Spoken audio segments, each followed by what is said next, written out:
Today, I want to talk about why warning about your health almost never changes anything, even a serious one, even when it comes from someone who actually cares about you, right? A doctor tells you something, or someone who loves you says something, and a part of you knows that they're right, and you still don't do anything about it.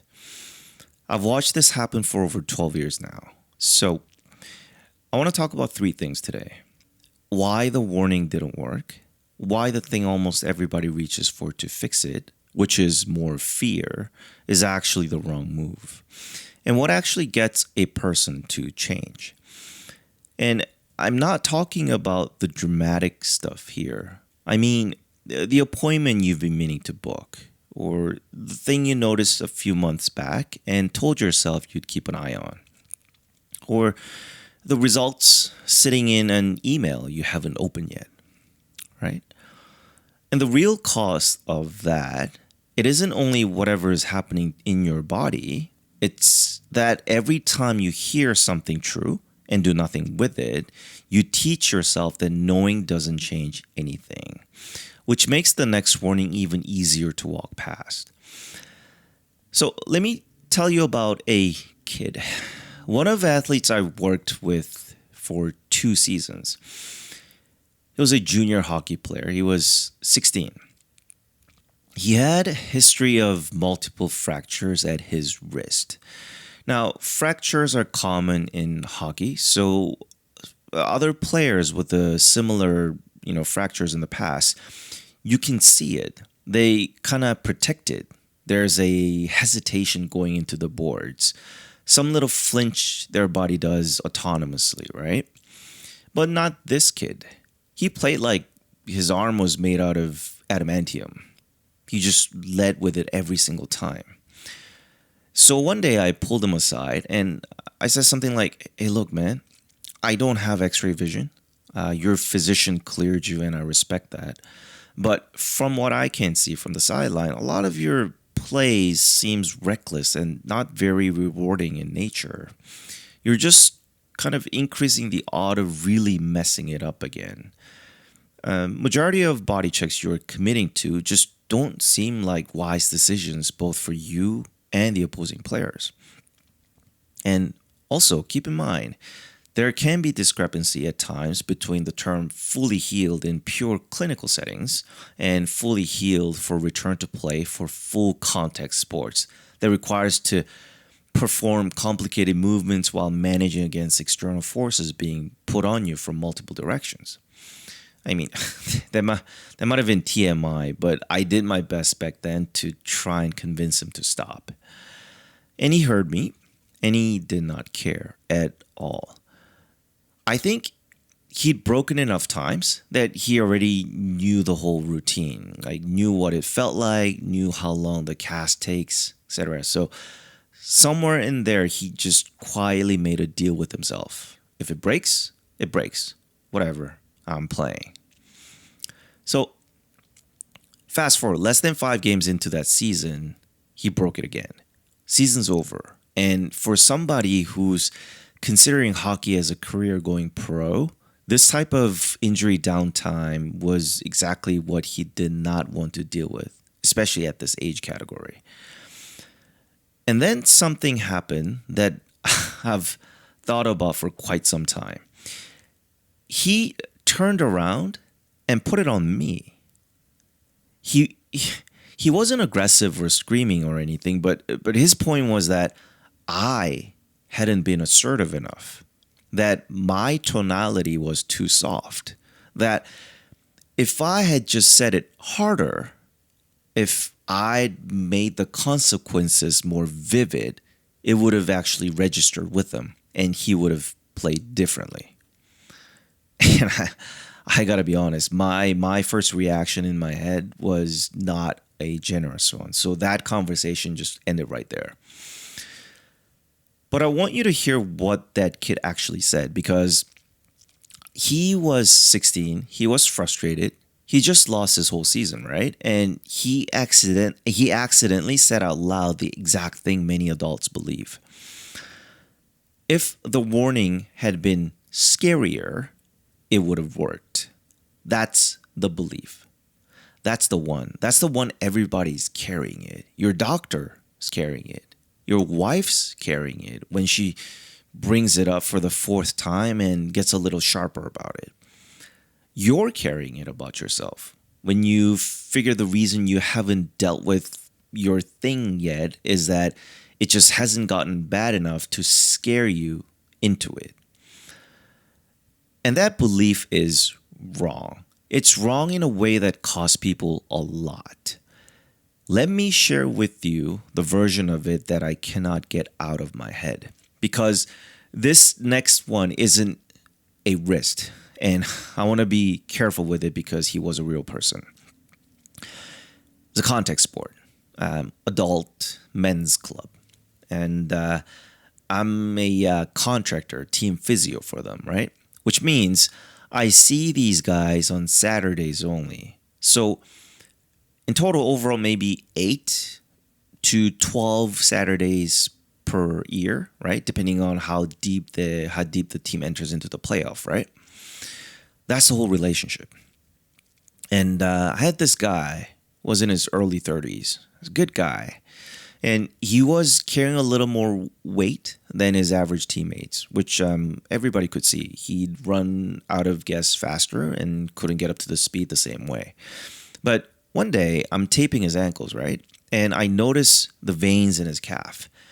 He had varicose veins. Now, plenty of people get those. Sometimes it's just genetics. Sometimes it's maybe the job you're standing all day type of thing. And on its own, it's not an emergency by any means. What I didn't like was that they were becoming more prominent, and week over week, they were spreading further up. And because I only saw him every 7 days, I was basically getting these little snapshots, and the snapshots were going the wrong way. So I talked to him. I said, hey, this is honestly beyond my scope of practice. I'm an athletic trainer. This is a systemic thing. It belongs with a specialized physician. I want you to go get it looked at soon. And when you go, be thorough. Tell them your family history, anything circulatory, anything with the heart, all of it. Because look at what you're asking your body to do. You go 0 to 100 for 80 minutes once a week, then straight back down to 0 for 6 days. And then afterwards, sometimes you all go out and drink beers together. And that combination, man, like that cannot be good for whatever this is. And this could just be cosmetic, could be nothing, but it could also be your body telling you something's about to break down. And I'm not qualified to tell you which one it is. So somebody else needs to look at this. I told him that more than once that season. And I asked him to keep me in the loop. And he never did. Now, I've got a guess about why. And I'll own that it's only a guess because I didn't know this man very well. He's a Scottish background. And there was this whole way, mannerism he carried himself. It's that you handle it on your own, quietly. You don't make yourself somebody else's problem. You definitely don't stand in a locker room full of your teammates and make a fuss out of your body giving you trouble. A vein never killed anybody, right? That kind of thing.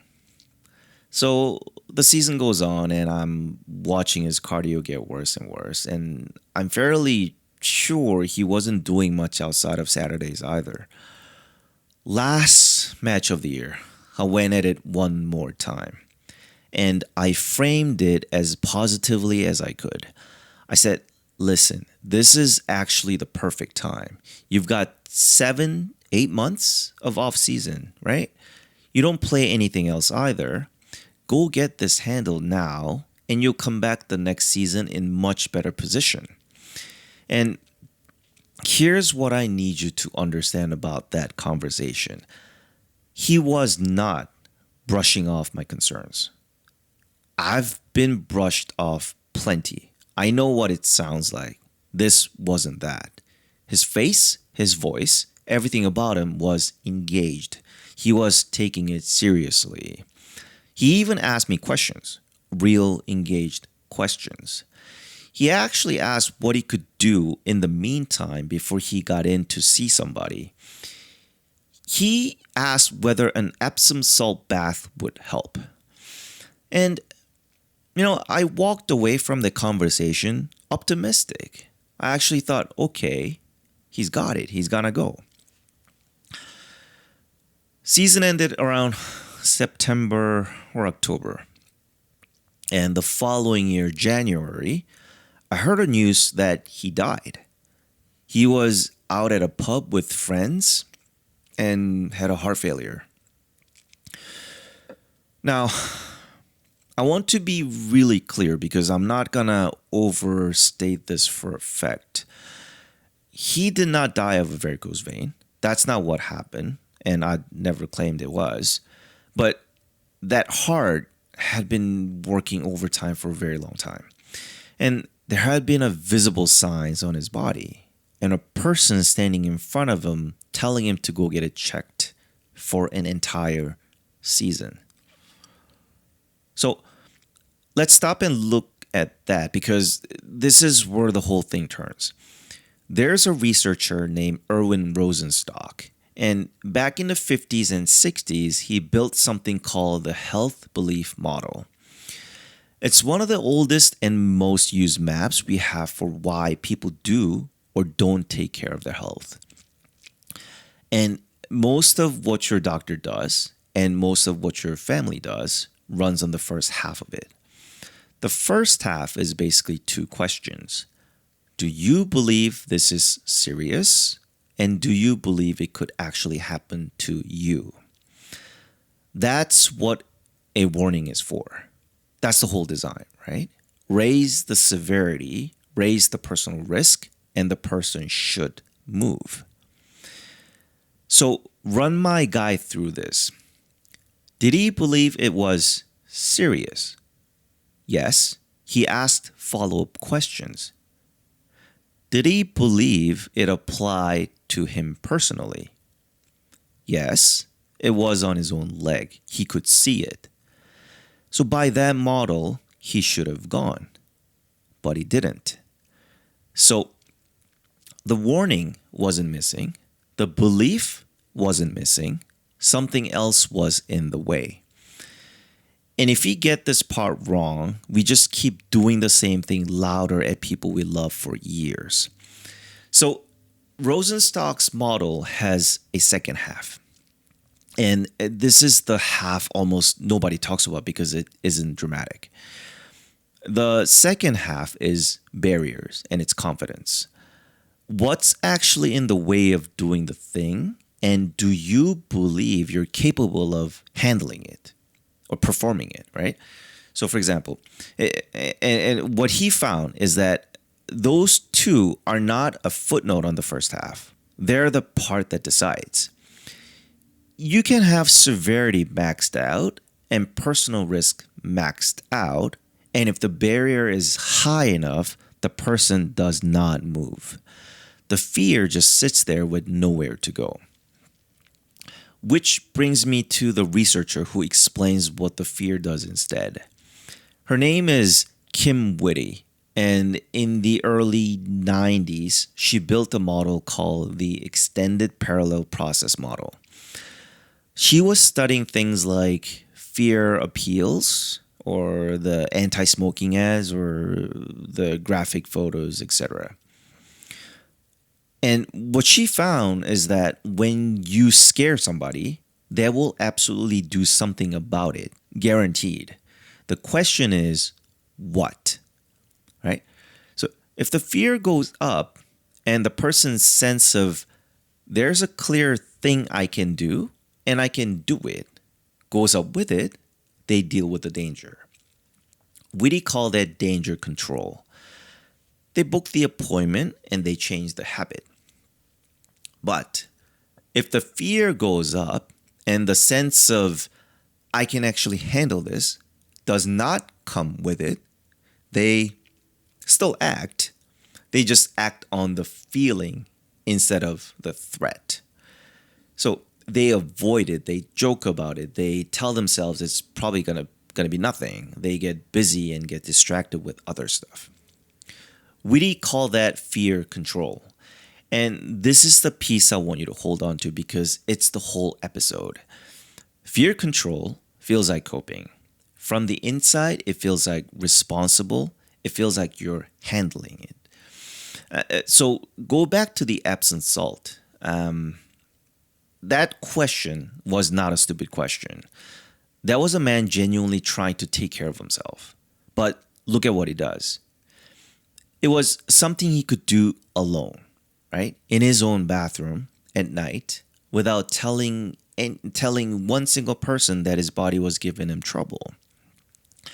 It lowered the feeling. It never touched the danger. And that's when it finally made sense to me. Booking the specialist wasn't hard because of the phone call. It was hard because the phone call meant saying out loud to a stranger and then probably to his wife and then maybe eventually to his teammates that something was wrong with him and he needed help with it. That was the barrier.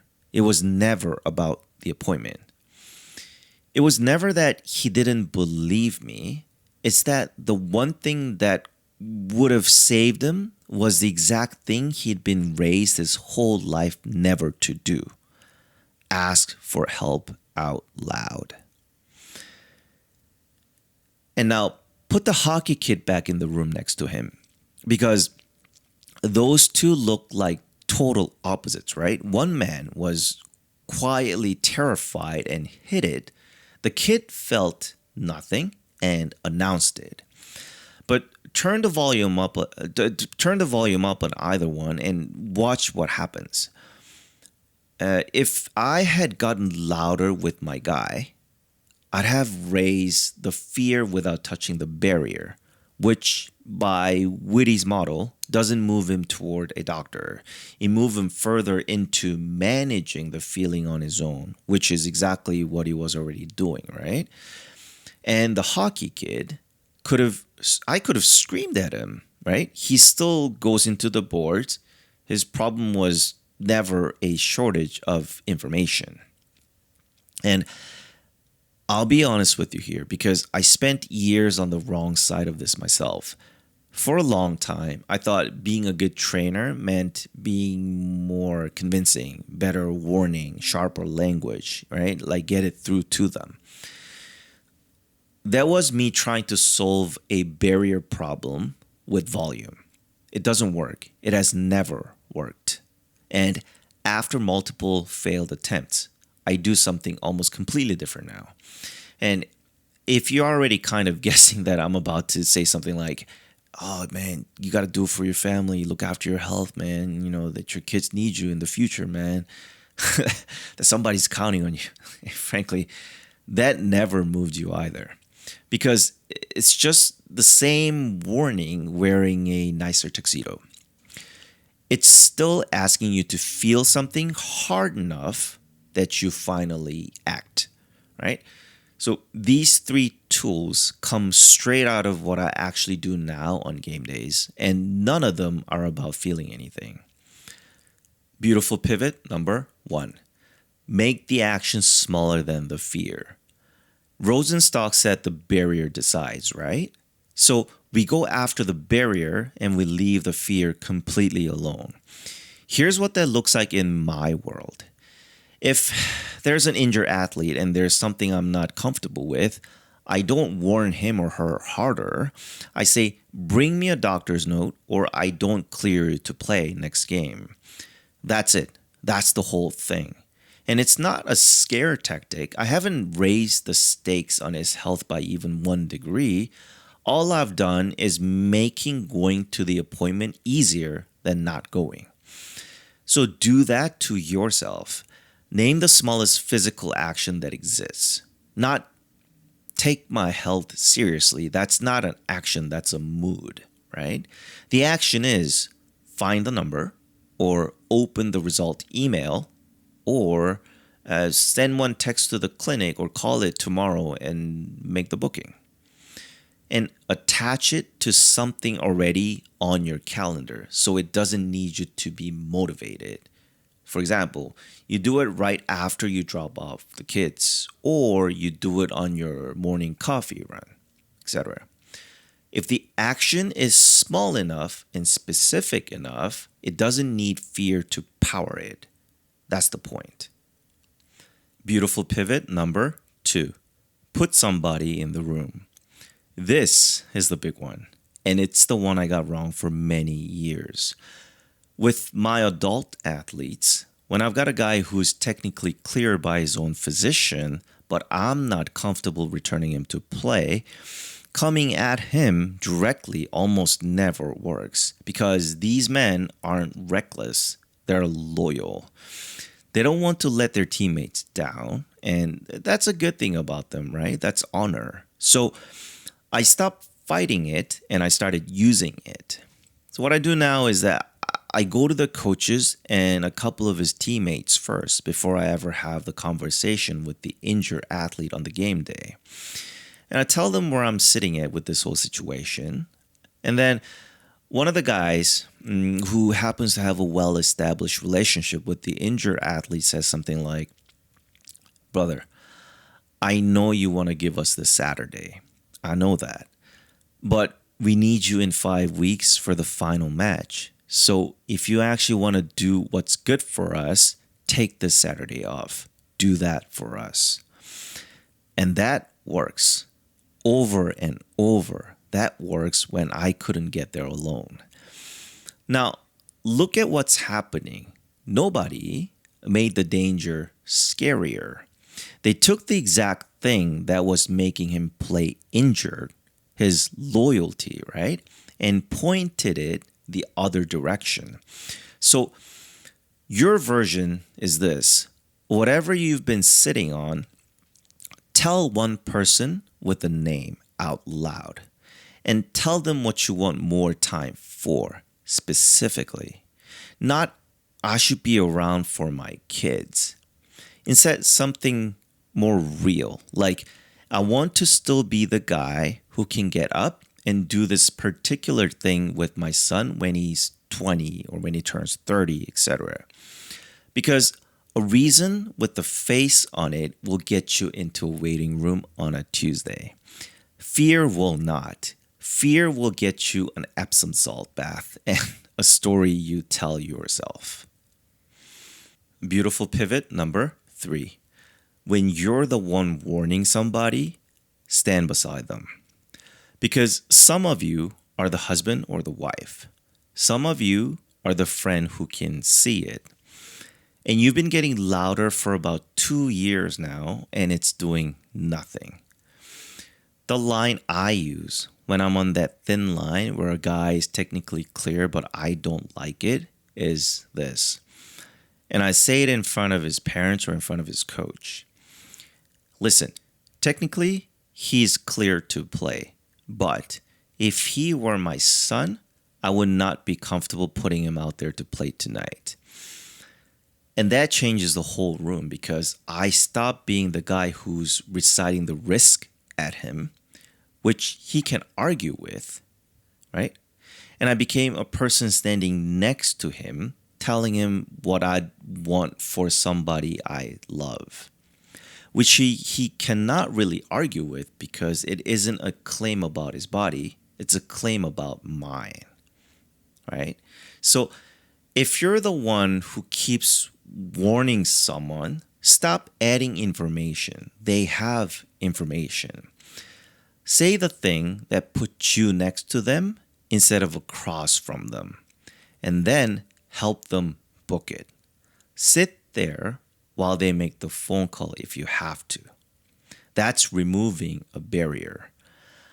I still think about the fact that I was a guy who taped his ankles 8 Saturdays a year.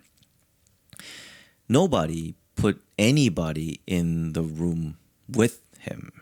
There was no teammate saying we need you in 5 weeks. There was no one at home saying, I'll sit here while you make that phone call.